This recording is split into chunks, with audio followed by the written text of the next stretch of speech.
MI34, clear for takeoff. Clear for takeoff, MI34, 3954. Good afternoon, ladies and gentlemen. This is your first officer, Nita Ayu, speaking from flight deck. In a few moments, we will beginning our descent for Bandar Seri Begawan International Airport in Brunei Darussalam, and expected to be at the gate at 2 p.m. local time. The current weather in Bandar Seri Begawan is reported to be sunshine with visibility of 5 kilometers. The ground temperature is reported to be 29 degrees Celsius with the wind coming from the north. On behalf of Captain of this flight, Captain Nur Hamida, myself Nita Ayu, and Kania Nabila as our crew members would like to say thank you for choosing the International Airlines. We sincerely hoping to see you on board again whenever your travel plan permit, and welcome to Brunei Darussalam.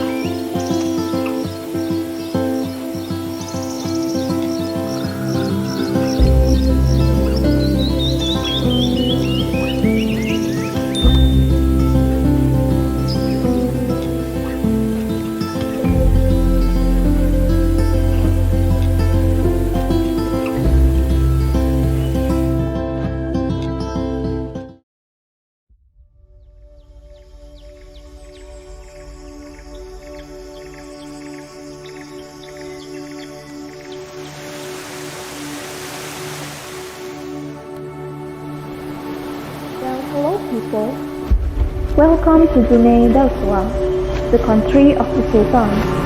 And here we are to introduce you to one of the richest countries in Southeast Asia, not only by its economy, but also by its culture, history, and its nature. It's such an amazing thing, right? Because Brunei Darussalam is one of the smallest countries in Southeast Asia.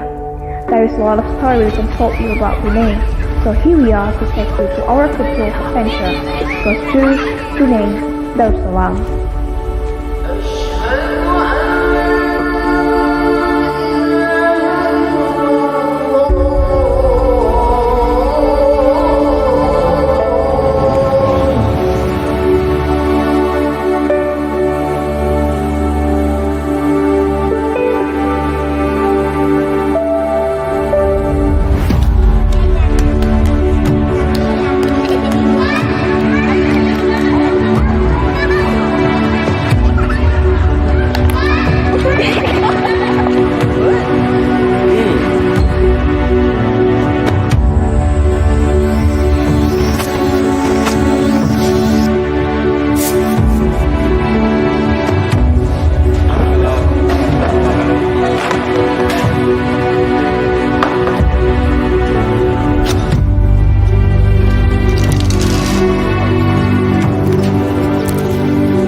Baik, Assalamualaikum warahmatullahi wabarakatuh. Selamat siang teman-teman semua.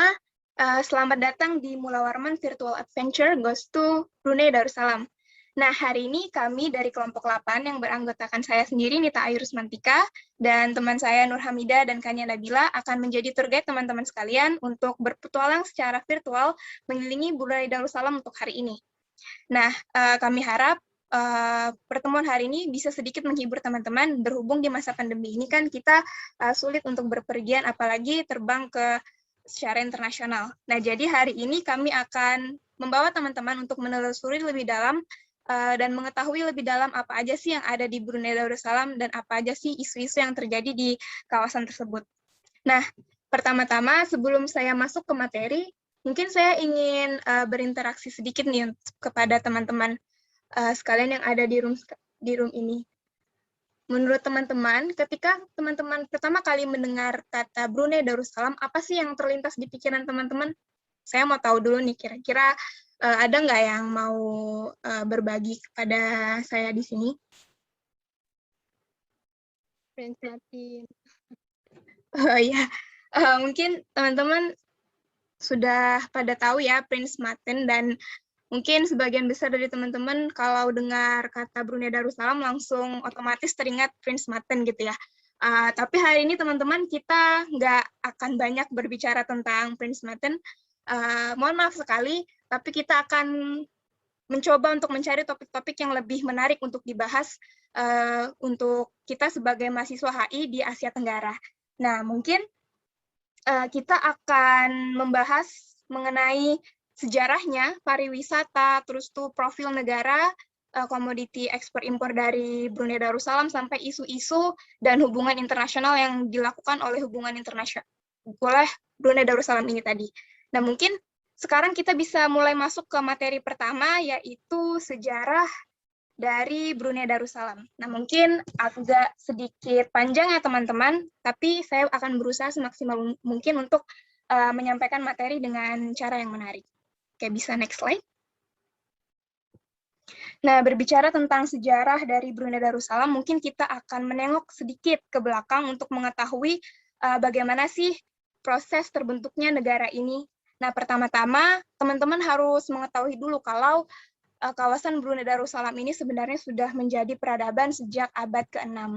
Dan pada saat itu, Brunei Darussalam ini dikenal sebagai pelabuhan, perdagangan, dan bagi masyarakat atau pedagang yang datang dari Cina, dari India, ataupun Timur Tengah sebelum akhirnya mendarat ke Indonesia. Nah, menurut catatan sejarahnya sendiri, sebenarnya nama Brunei Darussalam ini tuh beragam ya teman-teman. Kalau dari catatan Cina atau dinasti Ming, pada saat itu Brunei dikenal dengan nama Poli atau Polo, dan juga biasa dikenal dengan nama Puni. Nah, kalau dari catatan sejarah Arab, kawasan Brunei Darussalam ini sering disebut sebagai Zabaj atau Ranj dan Laut Brunei. Nah, sedangkan nama Brunei sendiri itu mulai digunakan pada tahun 1368 sampai 1643. Next. Nah, mungkin untuk membahas kawasan geografisnya, sebenarnya teman-teman bisa lihat dari GIF yang saya tampilkan di slide ini, itu adalah transformasi dari wilayah kekuasaan Raja Brunei Darussalam. Nah, jadi awalnya itu, mungkin teman-teman sekarang taunya Brunei Darussalam itu kawasan yang kecil ya, di utaranya Pulau Kalimantan, tapi pada abad 1500 itu tuh, kawasan Brunei Darussalam itu tuh mencakup seluruh pesisir Kalimantan, di mana bisa dibilang itu wilayah yang cukup luas ya teman-teman. Bayangin itu Pulau Kalimantan aja udah dibilang sebagai salah satu pulau yang paling besar di dunia, dan kerajaan Brunei ini tuh menguasai seluruh pesisirnya, bahkan kekuasaannya itu juga sampai ke daerah Pulau Suluk dan Manila di Filipina. Nah, untuk hubungan diplomatiknya sendiri, Brunei Darussalam itu udah mulai aktif memulai hubungan diplomatik pada tahun 1397 Masehi, di mana hubungan diplomatik pertamanya itu dilakukan dengan Cina dengan mengirimkan perwakilan diplomatik ke negara itu untuk melakukan hubungan perdagangan dan kerjasama lainnya. Nah, perlu juga diketahui teman-teman kalau Brunei ini tuh sebenarnya pada masa 1300-an, dia tuh merupakan bagian dari kerajaan Malaka dan Majapahit sesuai dengan sistem mandalanya ya. Jadi terdapat titik-titik kekuasaan di kawasan lain. Nah, jadi hal ini tuh menyebabkan Brunei Darussalam itu selalu mengirimkan upeti berupa komoditas kapur barus dan pinang ke kawasan Kerajaan Malaka dan Majapahit. Bisa next.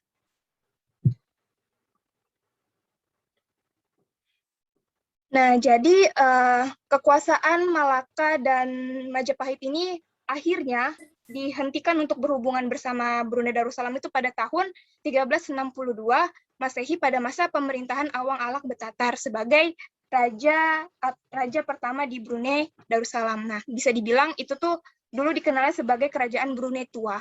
Nah, jadi pada saat ibu kota dari kerajaan ini berpindah ke kota baru, bersamaan juga terjadinya mangkatnya Patih Gajah Mada di Kerajaan Majapahit. Nah, momentum ini tuh dijadikan atau dimanfaatkan oleh Awang Alak Betatar untuk melepaskan diri dari kekuasaan Majapahit atau Malaka itu tadi, dan pada akhirnya memutuskan untuk mendirikan kerajaan mandiri dan diproklamasikan pada tahun 1665 Masehi sebagai Kerajaan Brunei yang merdeka. Next. Nah, mungkin pada saat teman-teman sekarang taunya kerajaan Brunei itu kesultanan ya teman-teman, atau negara yang sangat kental dengan unsur Islamnya dan dikenal bahkan salah satu negara Islam yang paling terkenal ya, bisa dibilang seperti itu. Jadi faktanya berdasarkan sejarah yang saya baca, ternyata kerajaan Brunei Darussalam itu awalnya dipimpin bukan oleh seorang Muslim atau bukan seorang Islam. Nah, jadi raja pertama Brunei, yaitu Awak Betatar itu tadi, awalnya itu bukan orang Islam. Jadi, keislamannya Raja Brunei ini tadi Oke, baik. Jadi sebenarnya kan bukan Islam tuh. Nah, setelah dia menjalin hubungan diplomatik dengan kerajaan Johor di Malaysia, pada akhirnya dia mulai mengenal Islam dan pada akhirnya dia juga menikah dengan putri Johor dan pada masanya dia juga berpindah menjadi seorang agama untuk menjadi seorang Muslim dan berganti nama menjadi Sultan Muhammad Shah. Nah, sejak itu kerajaan Brunei Darussalam itu berubah menjadi kesultanan dan Islam itu dijadikan agama resmi oleh Raja Awak Betatarin tadi untuk menjadi negara dan kesultanan yang didasarkan pada ajaran Islam. Bisa next. Nah, mungkin sekarang kita akan sedikit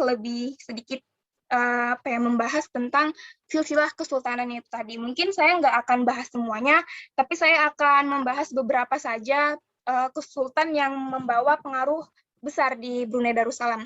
Nah, mungkin dari yang pertama, kembali sebelumnya. Jadi mungkin dari yang pertama itu Sultan Muhammad Shah ini tadi ya teman-teman sudah saya mention sebelumnya bahwa dia adalah founding father-nya dari Kesultanan Brunei Darussalam, di mana dia menerapkan ajaran-ajaran Islam di kawasan tersebut dan pada akhirnya diteruskan sampai sekarang.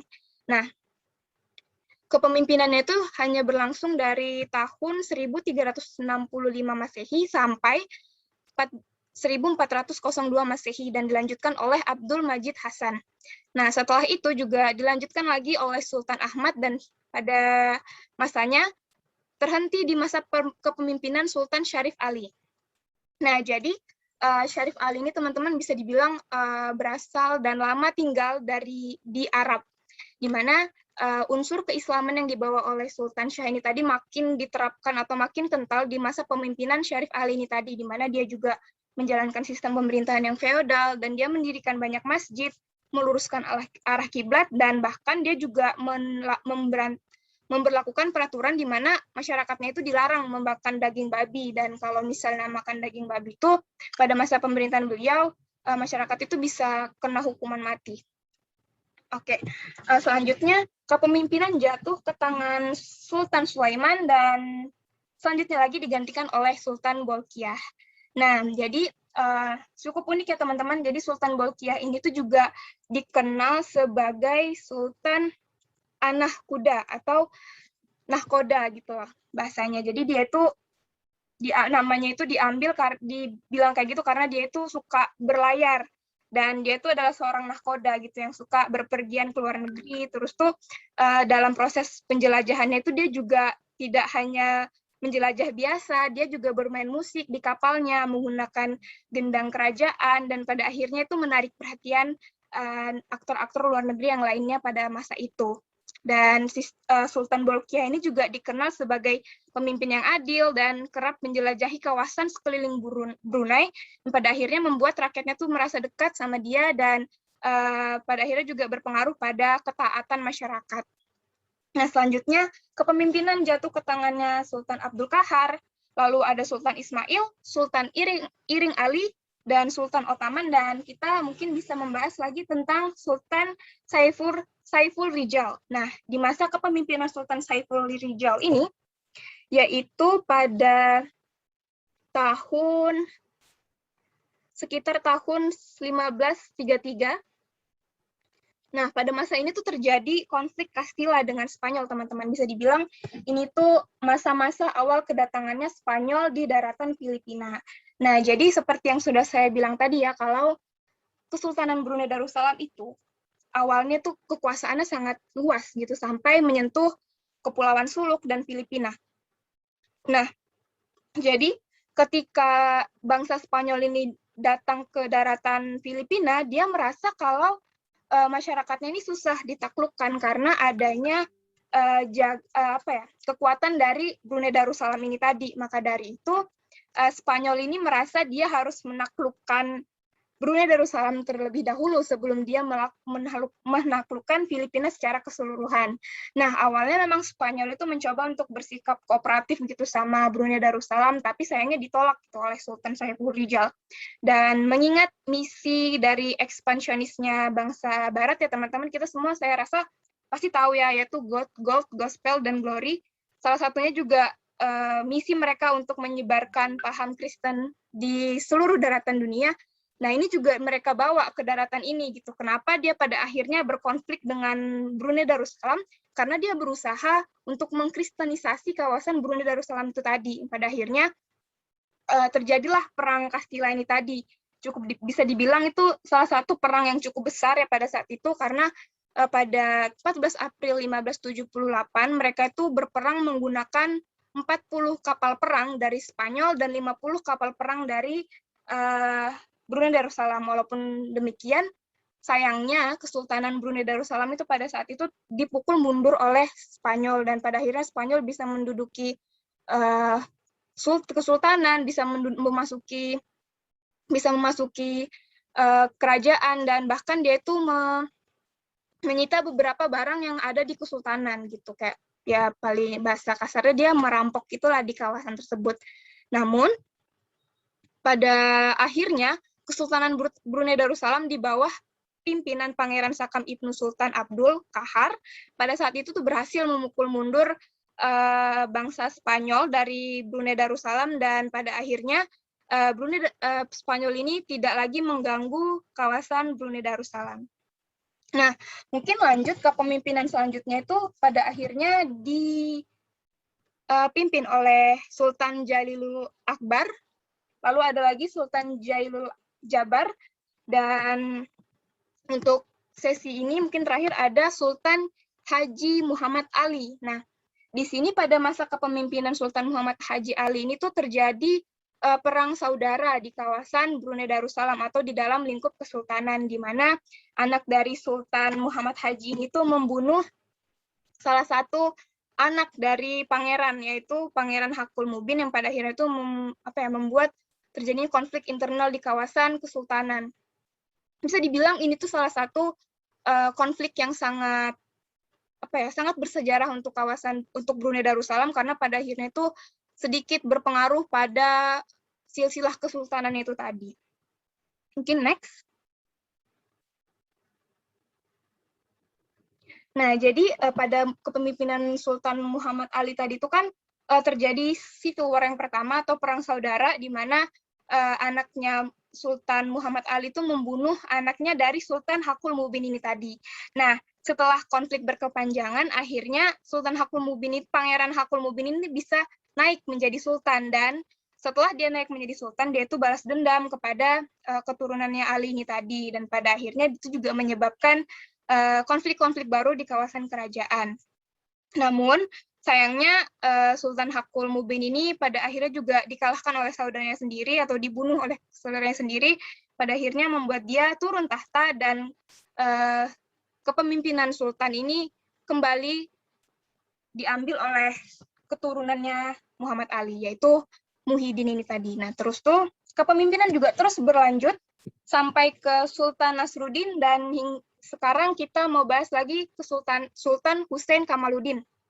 Nah, jadi ini tuh pada masa kepemimpinan Sultan Kamaluddin ini bisa dibilang Brunei Darussalam itu mencapai masa kejayaannya, di mana pada saat itu perekonomiannya meningkat, aktivitas sosialnya juga tentram-tentram saja, tidak ada konflik, terus itu juga konflik dengan negara luar juga sedang tidak ada. Makanya kondisi Brunei Darussalam itu mengalami kepesatan yang sangat tinggi. Bahkan Kesultanan Brunei itu berhasil mengeluarkan mata uangnya sendiri, yaitu mata uang pitis.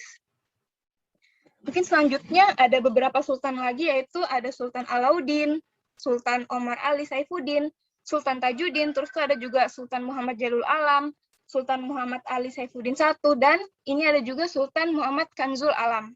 Nah, mungkin agak sedikit berubah ya teman-teman pada masa kepemimpinannya Sultan Kanzul Alam ini, di mana pada saat itu hubungannya dengan Spanyol itu mulai membaik. Dia mulai melakukan kerjasama dengan Spanyol, terus itu juga membangun hubungan yang dekat dengan Spanyol yang sedang ada di Filipina, melakukan kerjasama dan lain-lain. Namun sayangnya pada masa kepemimpinan Sultan Kanzul Alam ini, kepemimpinan itu cenderung diktator, di mana dia tuh selalu mengeluarkan kebijakan-kebijakan atas kemauannya sendiri tanpa diskusi dengan kesultanan itu tadi. Bahkan dalam mengangkat sultan selanjutnya saja, dia itu atas keputusannya dia sendiri gitu, tanpa ada diskusi dengan perangkat kerajaan yang lainnya. Selanjutnya juga ada Sultan Umar Ali Saifuddin II, di mana pada masa kepemimpinan sultan ini mulailah masuk bangsa Inggris, atau bisa kita bilang salah satu kerabat dekatnya Brunei Darussalam. Nah, jadi pada masa kepemimpinannya Sultan Umar Ali Saifuddin ini, datanglah James Brooke ke kawasan Brunei Darussalam yang pada saat itu tuh di kawasan Sarawak atau Sabah, yang pada masa itu juga masih bagian dari kekuasaannya Brunei Darussalam. Nah, jadi James Brooke ini datang di situ dan bertemu dengan Pangeran Indra Mahkota, Muhammad Saleh, dan juga Pangeran Muda Hasim, kepanjangan tangan dari Kesultanan Brunei di Sarawak. Nah, jadi pihak Inggris itu kayak mendekati mereka, terus tuh menghasut mereka untuk bekerja sama dengan Inggris, dan ini tuh berhasil gitu diplomasi yang dilakukan James Brooke ini, hingga pada tahun 1841 James Brooke itu diizinkan untuk mendirikan bangunan di kawasan Sarawak untuk tinggal di situ. Dan selanjutnya pada masa kepemimpinan Sultan Umar Ali ini, dia juga sampai bisa berhasil melakukan perjanjian resmi dengan kesultanan, di mana dia itu berhasil dilantik menjadi pemimpin di kawasan Sarawak menggantikan Pangeran Muhammad Saleh itu tadi. Nah, jadi ini teman-teman bisa diperhatikan ya, kalau pertama kali datang Inggris itu ke kawasan Brunei Darussalam pada masa kepemimpinan Sultan Umar Ali Saifuddin. Nah, next. Nah, jadi pada masa kepemimpinan Sultan Umar Ali tadi itu sebenarnya juga setelah adanya pengizinan James Brooke untuk menjadi penguasa di Sarawak, ternyata juga James Brooke itu kayak mengadu domba kawasan itu, dan pada akhirnya terjadi perang dengan Brunei Darussalam karena James Brooke itu berhasil membujuk Pangeran Muda Hasim untuk merebut tahta, dan akhirnya menyebabkan Pangeran Muda Hasim itu tadi terbunuh. Nah, jadi terbunuhnya itu, dengan terbunuhnya pangeran itu tadi, James Brooke itu bisa mengirim atau memanggil teman-teman yang dari Inggris untuk datang ke kawasan Brunei Darussalam, mulai dari Sarawak, yang pada akhirnya itu memicu konflik dengan kesultanan. Nah, perang yang awalnya terjadi itu bisa dibilang juga cukup parah, karena sampai kesultanan itu bisa dibilang nggak bisa ngapa-ngapain gitu. Pada akhirnya Sultan Umar Ali Saifuddin yang tadi tuh dipaksa untuk diungsikan gitu. Dan pada akhirnya pada masa kepemimpinan Hasim Ahmadin ini terjadi tercapailah perjanjian damai dengan Inggris, di mana masyarakat Brunei Darussalam itu setuju kalau Inggris bisa membangun permukiman di Brunei Darussalam, tapi mereka tidak boleh menjadi sultan. Dan izin itu juga didasarkan pada janjinya Inggris bahwa mereka akan membangun kerjasama ekonomi dan kerjasama lainnya dengan Brunei Darussalam. Nah, selanjutnya,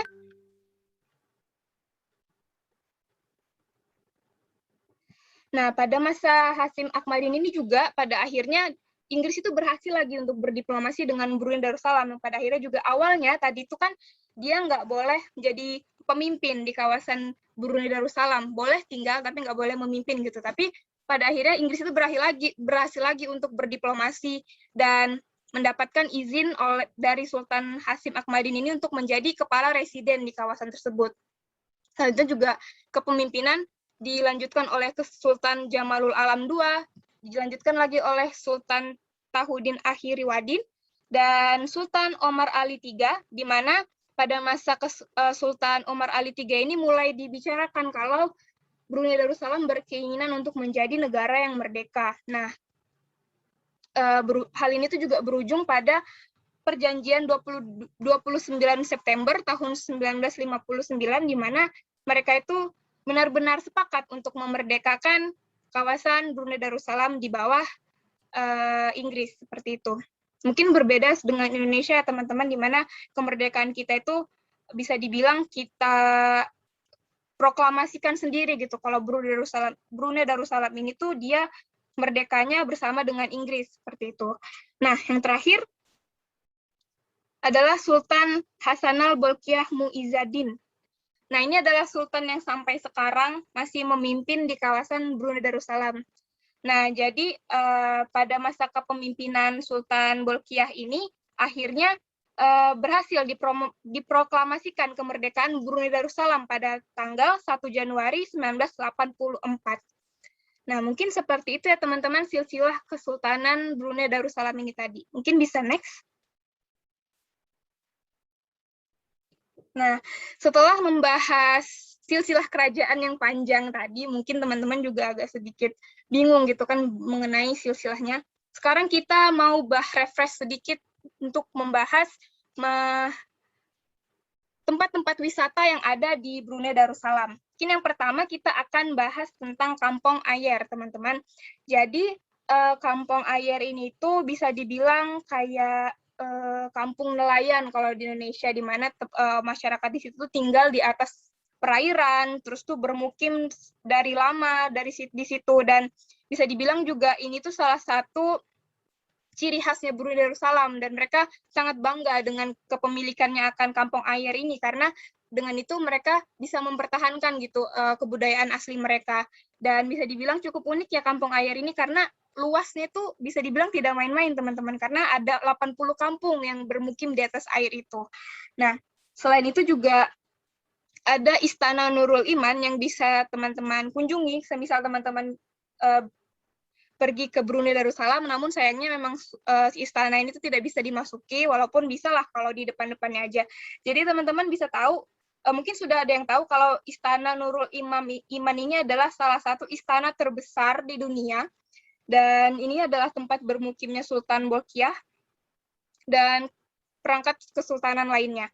Selain itu juga ada Masjid Sultan Omar Ali Saifuddin, di mana ini tuh merupakan salah satu ikon dari Brunei Darussalam, di mana masjid ini tuh dibangun di pinggiran sungai dekat dengan Kampung Ayer. Mungkin teman-teman bisa lihat dari foto Kampung Ayer ini ada kayak masjid gitu kan di ujung. Nah, itu adalah Masjid Sultan Omar Ali Saifuddin. Yang unik juga dari masjid ini adalah walaupun dia difungsikan sebagai tempat ibadah, kita juga bisa berkunjung ke sana siapapun, asalkan menggunakan pakaian yang sopan. Dan teman-teman bisa lihat mungkin kubah yang ada di masjid ini tuh, faktanya kubahnya itu terbuat dari emas murni. Sebenarnya nggak cuma Masjid Sultan Omar Ali Saifuddin ini yang kubahnya terbuat dari emas murni. Banyak juga masjid-masjid lain yang ada di Brunei Darussalam yang kubahnya itu terbuat dari emas murni. Seperti yang kita tahu, memang negara ini tuh pendapatannya sangat besar ya teman-teman. Jadi wajar saja kalau misalnya masjid-masjid itu terbuat dari emas murni kubahnya. Terus tuh ada juga tempat pariwisata Ulu Temburong, di mana ini tuh kayak wisata bahari gitu ya teman-teman, dimana kita tuh bisa menikmati suasana hutan tropisnya Brunei Darussalam dengan disediakan juga resort di situ, kita bisa nginap, terus tuh juga ada petualangan hutan malam, ada air terjun, dan mungkin teman-teman bisa lihat tadi di foto yang tadi itu ada kayak jembatan. Nah itu tuh teman-teman bisa berkeliling di situ, ditemani dengan tour guide-nya, dan bisa berfotoria di kawasan tersebut. Bahkan kalau pagi tuh pemandangannya sangat bagus ya teman-teman, karena ini kan tinggi, jadi kita tuh bisa melihat kabut-kabut yang sedang menyelimuti hutan tropis ini. Terus tuh juga terakhir ada juga Museum Royal Regalia. Nah, jadi untuk teman-teman yang tertarik dengan sejarah dari Kesultanan Brunei Darussalam, terus tuh pengen lihat peninggalan-peninggalan Sultan, harta-hartanya Sultan, mungkin teman-teman bisa mengunjungi museum ini. Bisa dibilang museum ini juga sangat megah, penuh dengan emas. Mungkin teman-teman bisa banyak sekali melihat harta-harta yang sangat memukau di dalam museum ini. Nah, mungkin setelah ini saya akan menampilkan video pariwisata di kawasan Brunei Darussalam, dan saya harap itu bisa menghibur teman-teman di siang hari ini. Mungkin bisa next.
Oke, mungkin itu tadi ya video pariwisata yang ada di kawasan Brunei Darussalam. Nah, setelah pembahasan tadi, mungkin sekarang kita akan mengenali lebih lanjut tentang profil dari negara Brunei Darussalam ini tadi.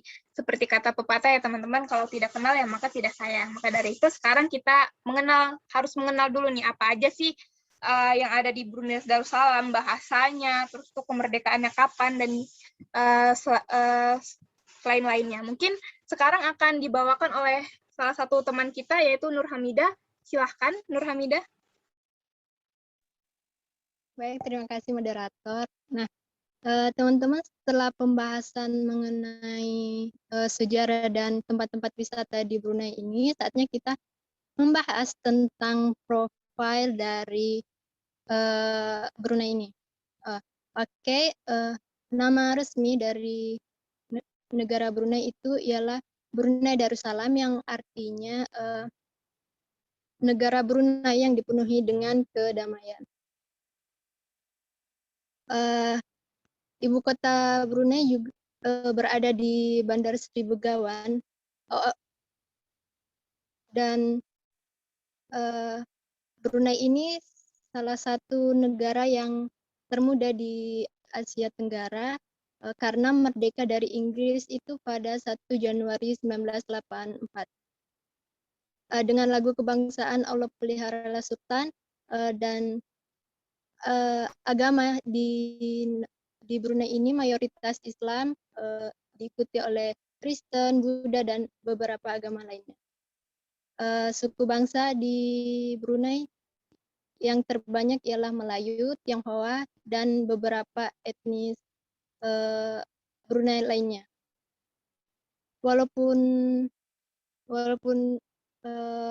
beragam etnis di negara ini, tetapi masyarakat di Brunei itu memakai bahasa resminya ialah bahasa Melayu dan bahasa Inggris, dengan mata uang dolar Brunei dan kode telepon +67.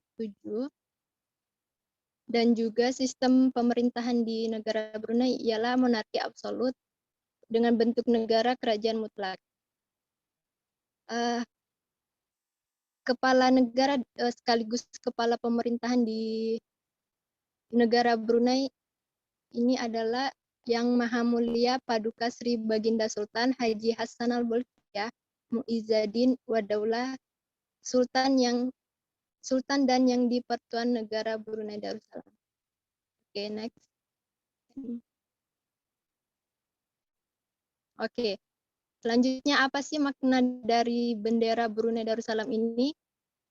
Kita bahas dari warnanya terlebih dahulu. Arti warna kuning pada bendera Brunei itu melambangkan kerajaan Melayu di Asia Tenggara. Warna ini juga banyak digunakan pada kerajaan-kerajaan terdahulu. Terus warna hitam dan putih melambangkan para menteri-menteri tertinggi di Brunei. Selanjutnya itu ada simbol pada bendera yang merah itu ada bulan sabit yang melambangkan negara Islam, dan simbol payung obor di atasnya itu melambangkan pemerintahan yang dikuasai oleh sultan, dan terdapat sayap yang berada di bawah payung itu melambangkan keadilan, kedamaian, kemakmuran, dan keamanan. Nah, di situ juga ada tulisan yang terdapat pada bulan sabit itu adalah motonya Brunei dalam bahasa Jawi itu artinya adalah senantiasa berkhidmat dengan panduan Tuhan. Oke, next. Nah, di mana sih Brunei Darussalam itu? Brunei Darussalam itu terletak di benua Asia, yaitu Asia Tenggara, tepatnya di bagian utara Pulau Kalimantan. Brunei Darussalam ini terdiri dari 2 wilayah yang terpisah dan dikelilingi oleh wilayah Sarawak, Malaysia. Nah, sebelah utaranya itu ada Laut Cina Selatan, sedangkan di sebelah selatan, barat, dan timur itu berbatasan langsung dengan Sarawak, Malaysia. Dan luas wilayah Brunei ini sekitar 5.765 km persegi. Okay, next.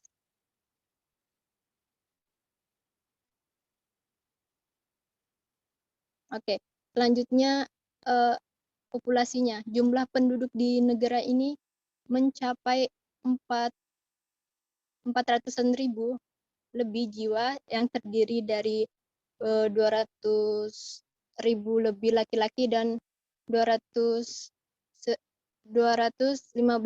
perempuan.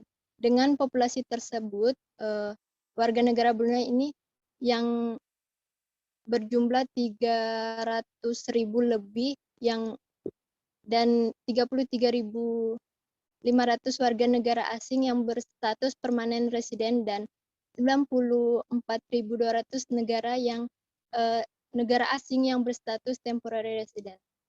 Nah, teman-teman bisa melihat gambaran demografi di layar yang berada di Brunei.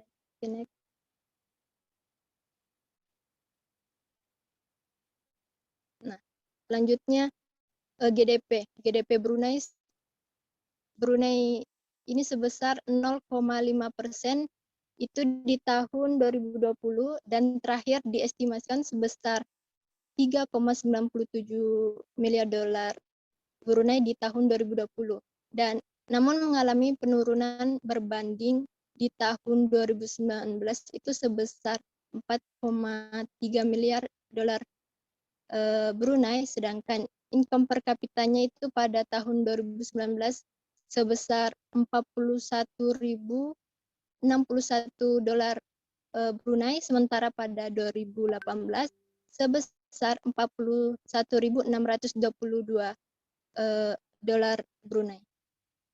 Oke, next. Next.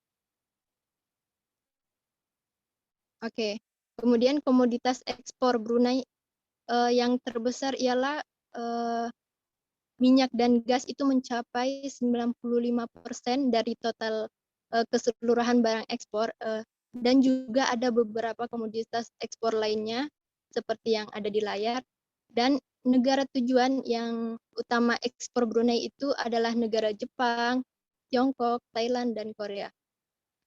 Oke, next. Selanjutnya komoditas impor utama Brunei ialah seperti barang manufaktur, barang setengah jadi, transportasi, peralatan mesin, dan beberapa barang lainnya. Nah, barang-barang tersebut itu diimpor dari negara Saudi Arabia, Australia, Rusia, serta Malaysia. Mungkin itu saja dari saya kembalikan ke moderator.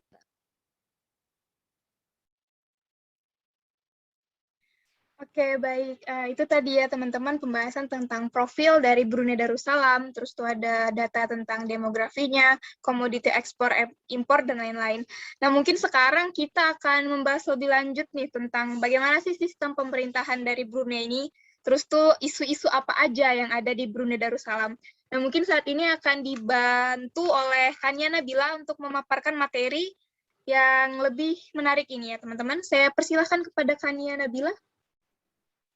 Oke, baik. Terima kasih tour guide kita yang sangat menarik ini pembawaannya. Jadi, saya bakalan jelasin bagaimana sih pemerintahan di negara Brunei Darussalam ini. Jadi, dalam pemerintahannya sendiri, Brunei itu pakai sistem pemerintahan monarki absolut dengan didasari dari hukum Islam, dengan sultan sebagai kepala negara dan kepala pemerintahan yang juga merangkap jabatan sebagai Perdana Menteri dan Menteri Pertahanan yang dibantu oleh Dewan Penasehat Kesultanan dan beberapa menteri. Dalam pelaksanaannya sendiri itu walaupun semua keputusan ada di tangan Sultan, tapi pemerintahan Brunei itu juga menerapkan sistem demokrasi yang artinya itu rakyat juga dilibatkan gitu dalam setiap pengambilan keputusan untuk negaranya.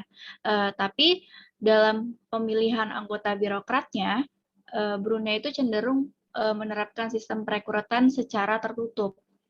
Jadi sistem perekrutan ini tuh mengambil personil atau anggota yang berasal dari berbagai lapisan masyarakat. Bisa dari background rakyat kecil sampai dengan perwakilan rakyat elit juga mengambil perannya masing-masing dalam pemerintahan ini. Dan untuk saat ini, Brunei itu dipimpin oleh Sultan Hasan al-Bolkiah yang merupakan keturunan ke-29 dalam silsilah Kesultanan Brunei yang udah berumur 500 tahun. Sultan Hasan al-Bolkiah ini juga menjadi eksekutif sekaligus Perdana Menteri sejak 5 Oktober 1967 dan untuk legislatifnya sendiri Brunei itu menggunakan sistem unikameral yang dimana terdapat Majelis Mesyuarat Brunei atau lembaga konsultatif sultan, sedangkan kekuasaan yudikatifnya itu berada di Supreme Court yang dimana pimpinan dan hakimnya itu diangkat sendiri, diangkat dan disumpah langsung gitu oleh sultan dengan jabatan selama 3 tahun. Brunei juga menggunakan ajaran Islam buat menjadi di dalam pemerintahan mereka, mereka menggunakan golongan dari Ahlus Sunnah wal Jamaah dengan berdasarkan kepada keadilan, amanah, dan kebebasan sebagai sandaran dari bentuk pemerintahan yang monarki absolut. Oke, selanjutnya untuk isu yang terjadi di Brunei ini kami memilih 3 isu utama yang mungkin bisa jadi gambaran gitu bagaimana sih keadaan dalam negeri Brunei sendiri. Jadi yang pertama itu ada isu militer. Jadi pada tahun 2018 itu ada klaim sepihak dari Cina di Laut Cina Selatan yang dimana klaim ini itu melibatkan banyak anggota ASEAN di dalamnya, termasuk Brunei Darussalam sendiri. Jadi claimant state ini dikeluarkan Cina berdasarkan dari 9 dash line menurut sejarah dari Kekaisaran Cina. Dan adapun respon dari Brunei Darussalam ini pada masa awal klaim yang dikeluarkan oleh Cina adalah Brunei itu melakukan bandwagoning. Jadi perlu diketahui arti dari bandwagoning ini adalah suatu peristiwa di mana suatu negara bersekutu dengan kekuatan musuh yang lebih kuat. Dan dari sini artinya itu Brunei Darussalam itu menggandeng Cina sebagai temannya. Hal ini itu dilakukan karena pada saat itu tahun 2018 itu Brunei sedang di masa krisis ekonomi sehingga sikap yang dikeluarkan oleh Brunei itu lebih kepada nggak ikut campur atau tidak menentang klaim dari Cina. Dan dalam hal ini juga terdapat alasan yang kemudian menjadikan Brunei itu melakukan aliansi dengan Cina. Yang pertama yaitu ada ancaman yang dimana ukuran kapabilitas dan kapasitas kekuatan Brunei itu nggak seimbang dengan kekuatan Cina. Bahkan jika kekuatan 5 negara ASEAN yang termasuk dalam klaim itu digabungkan seperti misalnya Vietnam, Malaysia, Filipina, Indonesia, dan bahkan Brunei itu sendiri itu masih belum dikatakan seimbang gitu terhadap kekuatan militernya Cina. Selain dari kapasitas pertahanan yang kurang memadai, kondisi sumber daya alam di Brunei itu kan dikatakan bakalan segera habis gitu dalam waktu dekat. Nah, padahal hasil dari sektor migas di Brunei itu menyumbang hampir 90 sampai 95% dari total pendapatan hasil ekspor Brunei Darussalam. Dan dari hal ini juga akhirnya menjadi alasan Brunei mau bekerja sama dengan Cina gitu, karena Cina itu menjadi negara yang punya pasar potensial gitu bagi Brunei sebagai alternatif lain sumber pendapatan yang bergantung pada migas. Terus di sisi lain juga Brunei saat itu tuh tengah ada krisis ekonomi ya yang disebabkan jatuhnya harga minyak dunia. Padahal seperti yang kita ketahui yang udah saya jelasin, sektor migas itu paling esensial gitu karena pendapatan Brunei itu lebih banyak dari situ. Akibatnya Brunei ini akhirnya minta bantuan ke Cina untuk menanamkan modalnya dan juga memperbaiki perekonomian negara. Sehingga dari sini Brunei itu masih belum memungkinkan untuk menentang klaim dari Cina serta meningkatkan militernya seperti yang udah dilakukan sama negara-negara yang terkena klaim Cina tadi. Selanjutnya kita ke isu kesehatan di Brunei. Jadi kami ngambil isu mengenai kesehatan karena Brunei itu merupakan salah satu negara yang punya perhatian lebih banyak di bidang kesehatan. Hal ini itu dikarenakan banyak banget penyakit-penyakit yang muncul di masyarakat Brunei yang kemudian itu menyebabkan angka kematian di Brunei itu menjadi cukup tinggi. Dan kasus yang paling sering dialami oleh masyarakat Brunei itu adalah penyakit kanker, jantung koroner, penyakit kardiovaskular, dan diabetes mellitus yang menjadi penyebab utama mortalitas dan morbiditas di Brunei Darussalam. Dan penyakit ini tuh kebanyakan disebabkan oleh asap rokok. Dan banyaknya jumlah penyakit yang diderita masyarakat Brunei itu tuh jadi alasan bagi Brunei untuk fokus gitu pada isu kesehatan. Hal ini tuh juga nggak terlepas dari jumlah penduduk yang hanya sekitar 406.000 jiwa, sehingga dengan minimnya jumlah penduduk ini tuh bakalan berdampak secara langsung kepada kapasitas sumber daya manusia yang dimilikinya. Dan untuk menyelesaikan isu ini, pemerintahan Brunei itu udah menandatangani meratifikasi dan menjadi bagian dari kerangka kerja WHO, yaitu the WHO Framework Convention on Tobacco Control sejak tahun 2004. Dari sini juga pemerintahan Brunei mengambil tindakan dengan mengeluarkan peraturan terkait masalah rokok dan tembakau yang akhirnya berdampak pada menurunnya jumlah impor rokok dan tembakau di Brunei. Kebijakan mengenai kesehatan ini juga merupakan salah satu agenda yang udah dimasukin oleh pemerintah Brunei ke dalam rencana pembangunan nasional Brunei secara jangka panjang maupun jangka pendek.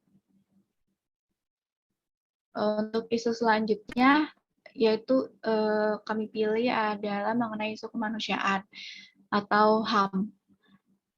Jadi Brunei itu terkenal banget dengan ketatnya ilmu agama Islam kan, dan dalam perpolitikan serta hukumnya pun berlandaskan dari pedoman agama Islam, sehingga ada beberapa undang-undang syariah di mana Brunei ini dianggap yang dimana undang-undang syariah ini tuh dianggap sama negara non-muslim sebagai pelanggaran HAM dan diskriminasi. Contoh hukumannya itu ada hukuman mati dengan rajam bagi mereka yang melakukan hubungan intim di luar nikah. Serta ada pula hukum yang memotong anggota tubuh bagi mereka yang mencuri dan 40 cambukan untuk mereka yang merupakan kaum LGBT. Penerapan hukuman ini tuh mendapat kecaman dari berbagai organisasi internasional seperti Human Rights Watch yang menekan Sultan untuk segera mencabut hukum pidana syariah ini karena menurutnya hukum ini tuh merupakan pelanggaran HAM dan termasuk hak untuk hidup bebas dari penyiksaan dan perlakuan buruk lainnya, kebebasan berekspresi, privasi dan agama. Sebelumnya juga Brunei itu udah menandatangani konvensi HAM internasional termasuk konvensi hak anak, konvensi penghapusan segala bentuk diskriminasi terhadap perempuan serta perjanjian lainnya. Tapi ini tuh belum diratifikasi, dan nggak cuman dari organisasi internasional aja, negara-negara non-muslim pun mengecam KUHP ini yang dikeluarkan Brunei, misalnya seperti negara AS, Inggris, Prancis, dan Jerman yang menentang sekali hukum syariah dari Brunei ini. Lanjut, jadi setelah mengetahui beberapa isu-isu yang ada di Brunei, selanjutnya saya akan memaparkan beberapa hubungan eksternal yang udah dijalin oleh Brunei, yaitu diantaranya pertama ada ASEAN.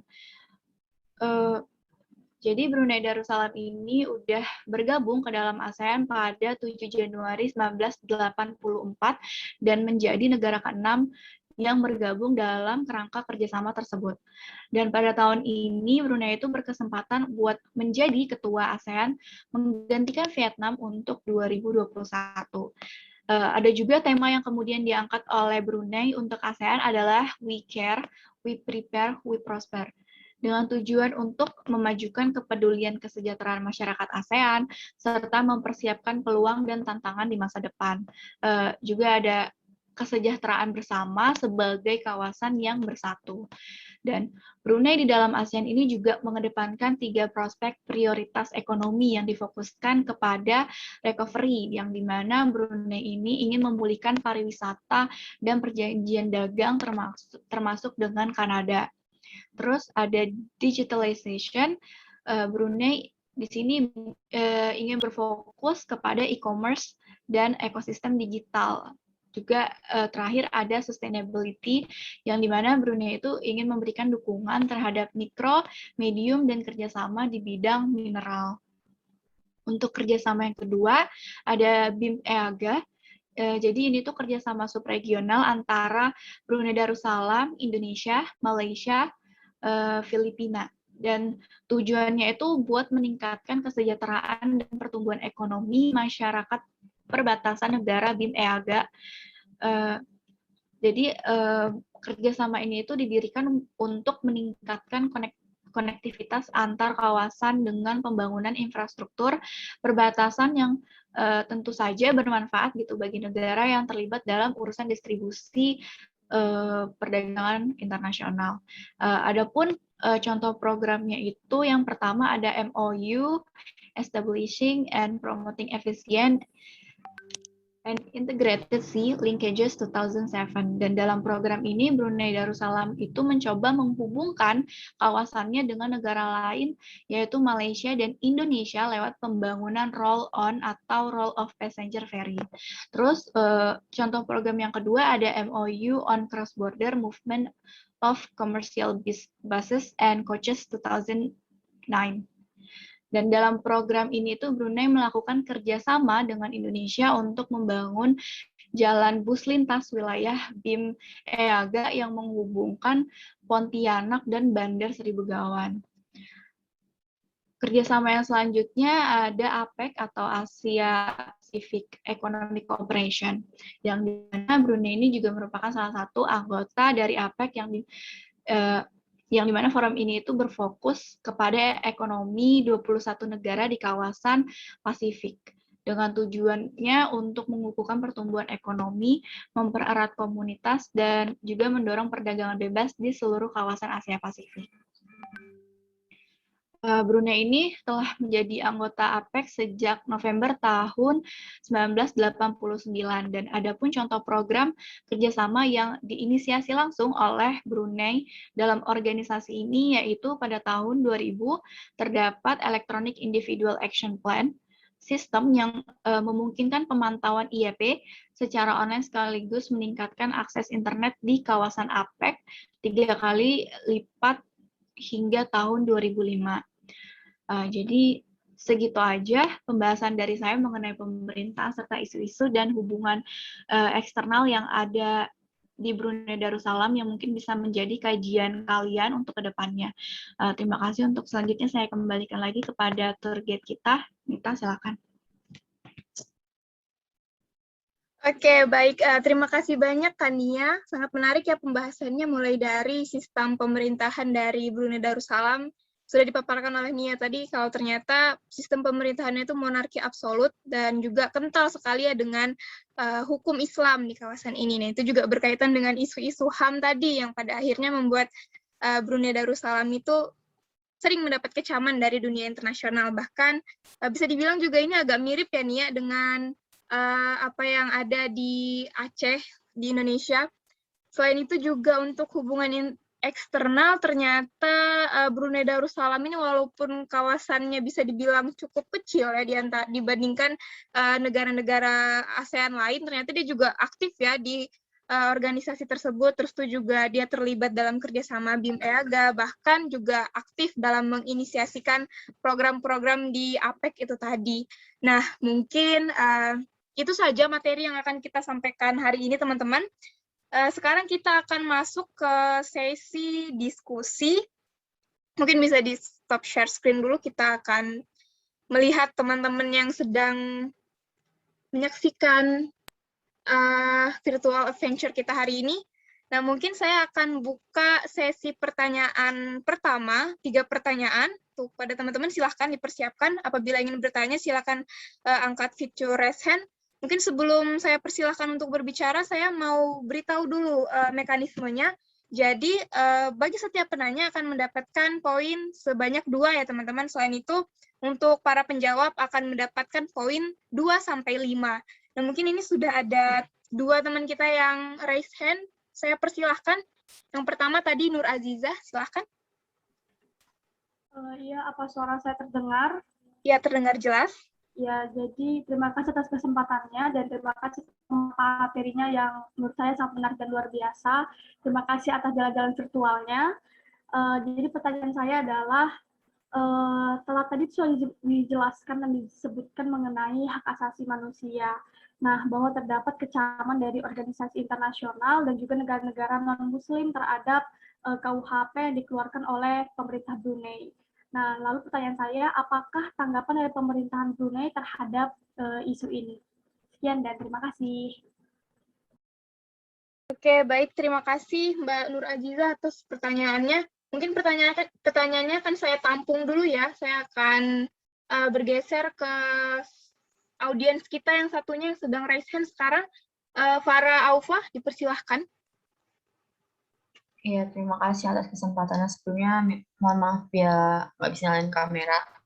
Jadi, mau tanya kan tadi di awal itu jelaskan kalau wilayah Brunei ini awalnya itu mencakup seluruh pesisir di Kalimantan. Nah, pertanyaannya ini kenapa sih sekarang sisa wilayah Brunei yang bertahan itu cuma hanya sekecil yang ada di peta gitu?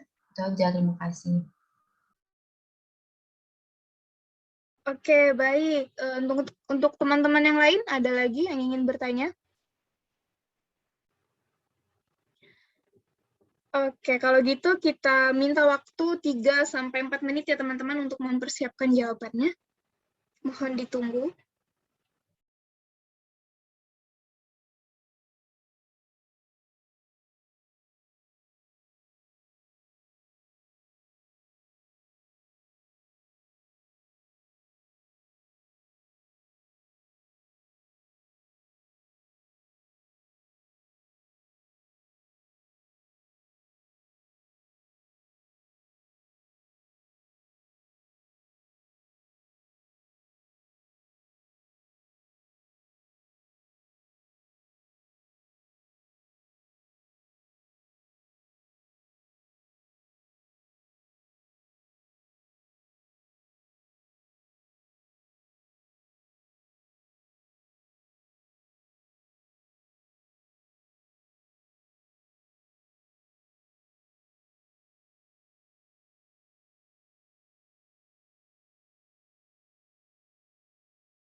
Oke, mungkin pertama-tama saya akan menjawab pertanyaan dari Farah Aufa ya tentang kenapa sih awalnya kan tadi udah dijelaskan kalau wilayah teritorialnya Brunei Darussalam itu sebenarnya mencakup seluruh pesisir dari Pulau Kalimantan. Terus tuh kenapa sekarang tinggal kecil seperti itu gitu. Jadi sebenarnya kalau berdasarkan sejarahnya itu Brunei Darussalam itu sempat mengalami banyak sekali penjajahan gitu dari bangsa lain, dan pada akhirnya juga memecah kawasannya itu tadi, mulai dari adanya kedatangan Belanda di Kalimantan, terus itu juga datangnya Spanyol di Filipina. Tadi kan seperti saya sudah jelaskan kalau itu tuh terjadi perang gitu. Pada akhirnya juga mengikis kawasan dan legitimasinya Brunei Darussalam di kawasan-kawasan tersebut, khususnya di Pulau Suluk itu tadi. Terus itu juga selain adanya ekspansi dari bangsa Eropa, dari internalnya Kesultanan Brunei Darussalam sendiri itu sebenarnya ada konflik. Saya tuh sudah mention tadi kalau ada perang di dalam silsilah kerajaannya itu ada terdapat konflik di dalam pemimpin-pemimpinnya. Jadi pada akhirnya tuh terjadi pemisahan dari Kesultanan Brunei, terus itu juga terpecah gitu kawasan-kawasannya menjadi kawasan-kawasan kecil lain. Terus itu juga sekarang kan Sabah dan Sarawak itu jadi bagiannya Malaysia, dan sampai sekarang yang bertahan sebagai Kesultanan Brunei itu yang berhasil dipertahankan oleh Kesultanan yang cuma kawasan Brunei Darussalam yang sekarang kita kenal gitu. Itu juga berhasil dipertahankan karena bantuan dan kerjasama mereka dengan Inggris. Seperti itu mungkin kalau yang bisa saya jawab untuk pertanyaannya Farah. Dari Farah sendiri ada respon? Ya mungkin udah cukup sih, soalnya udah sangat informatif sekali jawabannya. Oke, untuk poinnya bagaimana? Untuk poinnya boleh 5, dimaksimalkan aja. Terima kasih. Oke, terima kasih kembali Farah Aufa. Mungkin untuk pertanyaannya Nur Aziza dari kelompok saya ada yang ingin menjawab? Persilakan.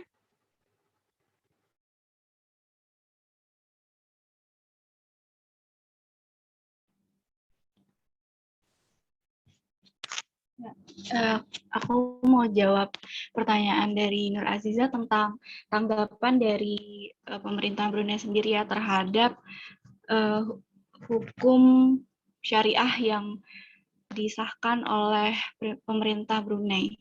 Jadi isu ini itu dapat tanggapan dari Sultan Hasanal sendiri yang dia itu menyatakan kalau pendapat mereka yang datang dari organisasi internasional ataupun negara-negara non-muslim yang disebutkan tadi terhadap KUHP ini tuh adalah kesalahpahaman gitu katanya.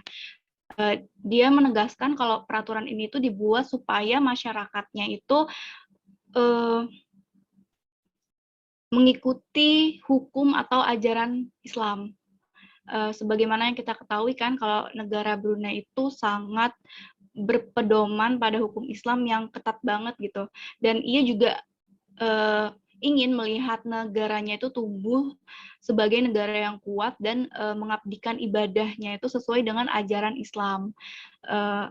Sultan Hasanal juga menegaskan gitu kalau hukum ini itu disahkan dengan tujuan sebagai pencegahan saja dan bukan hukuman gitu. Jadi lebih kepada mendidik, merehabilitasi, dan mengasuh daripada untuk menghukum. Dan hukum ini tuh diberlakukan nggak sembarangan gitu loh. Jadi ada persyaratan ketat yang mesti dilalui untuk bisa menerapkan hukuman ini. Misalnya tuh ada orang nih yang dia ini tertuduh gitu, dan mereka yang dihukum ini, mereka yang dihukum kalau orang yang tertuduh ini bakalan dihukum kalau dia itu mengaku atau ada saksi gitu yang melihat. Nah, selain itu juga dalam prakteknya hukum ini tuh dikatakan oleh pemerintah Brunei sendiri kemungkinan besar hukuman ini tuh nggak akan dilakukan. Jadi gitu sih tanggapan dari pemerintahan Brunei sendiri. Yaitu mungkin jawaban dari Kania. Ada respon dari Nur Aziza? Nggak ada sih, sudah cukup atas jawabannya. Terima kasih. Oke, terima kasih Nur Aziza. Gimana untuk poinnya? Untuk poin dimaksimalkan aja. Oke, kalau gitu. Nah, sekarang kita akan masuk ke sesi kedua dari diskusi kita hari ini. Untuk teman-teman yang lain, apabila ada pertanyaan, kami persilahkan 3 partisipan untuk bertanya. Silahkan.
Oke, baik. Kalau tidak ada pertanyaan lagi, mungkin pertemuannya dicukupkan ya, teman-teman.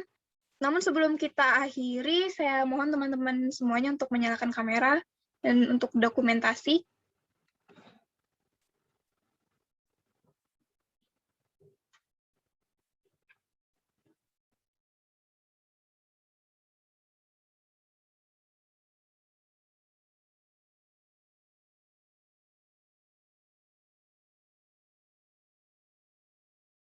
Oke, baik. Saya screenshot ya dari slide pertama. 1, 2, 3. Oke, baik. Terima kasih teman-teman atas partisipasinya hari ini di dalam Virtual Adventure Goes to Brunei Darussalam.